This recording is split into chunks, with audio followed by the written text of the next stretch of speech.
وقت ہوا ہے ہیڈ لائنز اب تک کا۔ مقبوضہ کشمیر میں بھارتی فوج کی دہشت گردی جاری۔ قابض فوج نے ضلع گاندربل میں جعلی سرچ آپریشن کے دوران مزید 3 کشمیری نوجوانوں کو شہید کر دیا۔ مقبوضہ وادی میں سخت ترین کرفیو کا 55واں روز۔ خوراک اور ادویات کا سنگین بحران، نواساتی رابطے منقطع۔ وزیر اعظم عمران خان کے جنرل اسمبلی میں تقریر اور عالمی دباؤ کے بعد بھارتی میڈیا کا مقبوضہ وادی میں کرفیو میں نرمی کا دعویٰ۔ کشمیری صحافیوں نے خبروں کو من گھڑت قرار دے دیا۔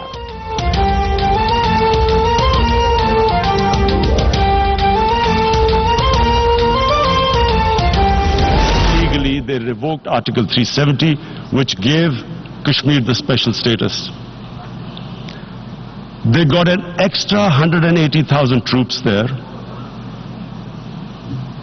Total number of security forces in Kashmir now are 900,000. And they put 8 million people of Kashmir under curfew. وزیر اعظم عمران خان نے جنرل اسمبلی میں بھارت کے گھناؤنے جرائم بے نقاب کر دیے۔ کہتے ہیں 80 لاکھ کشمیری 55 روز سے جانوروں کی طرح بند ہیں۔ اگر کشمیریوں کی طرح 8,000 یہودی محصور ہو تو کیا ہوگا؟ کہا 9 لاکھ بھارتی فوج کشمیریوں کی نسل کشی کر رہی ہے۔ 13,000 نوجوان گرفتار ہیں۔ کشمیری عورتوں کی عزت غیر محفوظ ہو گئی۔ مظالم سے تنگ کشمیری ہتھیار اٹھائیں گے اور اس کا الزام بھارت پاکستان پر لگائے گا۔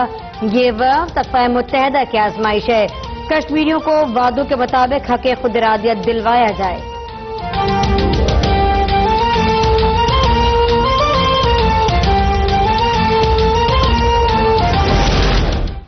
A conventional war starts and anything could happen, but supposing a country 7 times smaller than its neighbor is faced with the choice, either you surrender or you fight for your freedom till death, what will we do?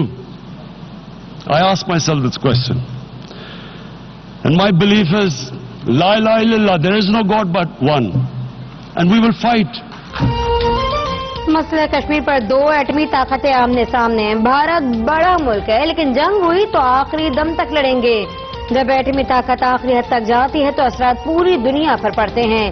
وزیر اعظم عمران خان کا 2 ٹوک پیغام، کہا یہ دھمکی نہیں لمحہ فکریہ ہے۔ عالمی برادری تجارتی مفادات سے بالاتر ہو کر مظلوم کشمیریوں کا ساتھ دے۔ کہا مودی بچپن سے RSS کا رکن ہے جس کا نظریہ مسلمانوں کی نسل کشی ہے۔ RSS کا نفرت انگیز نظریہ ہی عظیم گاندھی کا قاتل بھی ہے۔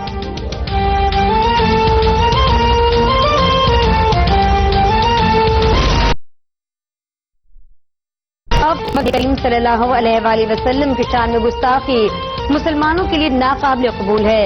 افغان جنگ کی فنڈنگ امریکہ نے کی۔ روس کے خلاف لڑنے والے امریکہ کے لیے مجاہدین اور ہیرو تھے، لیکن 9/11 کے بعد انہیں دہشت گرد قرار دے دیا گیا۔ امریکہ سے وطن واپسی پر وزیر اعظم عمران خان کے طیارے میں فنی خرابی، طیارے کو واپس نیو یارک میں لینڈ کروا لیا گیا۔ ذرائع کے مطابق طیارے میں معمولی خرابی ٹورانٹو کے قریب ہوئی۔ وزیر اعظم کے معاون خصوصی نئی ملک کہتے ہیں طیارے میں فنی خرابی کے باعث وزیر اعظم نیو یارک میں مزید 1 روز قیام کریں گے۔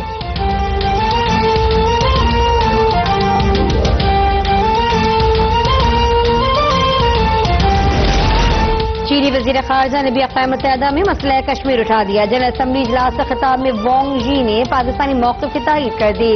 کہا مسئلہ کشمیر دیرینہ تنازع ہے جس کا اقوام متحدہ کے چارٹر، سلامتی کونسل کی قراردادوں اور 2 طرفہ معاہدوں کے مطابق پرامن حل نکلنا چاہیے۔ چین کشمیر کے مسئلے کو مزید پیچیدہ بنانے والے کسی بھی ایک طرفہ اقدام کو مسترد کرتا ہے۔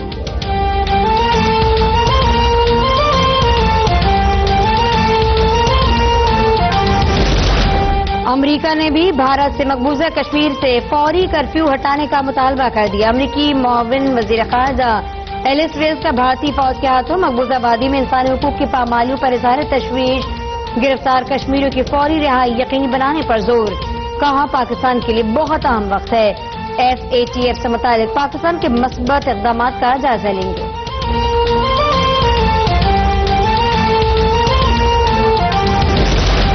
وزیر اعظم عمران خان کی UN سیکرٹری جنرل سے ملاقات۔ وزیر اعظم نے انٹینیو گوئٹرس کو مقبوضہ کشمیر کی صورتحال سے آگاہ کیا۔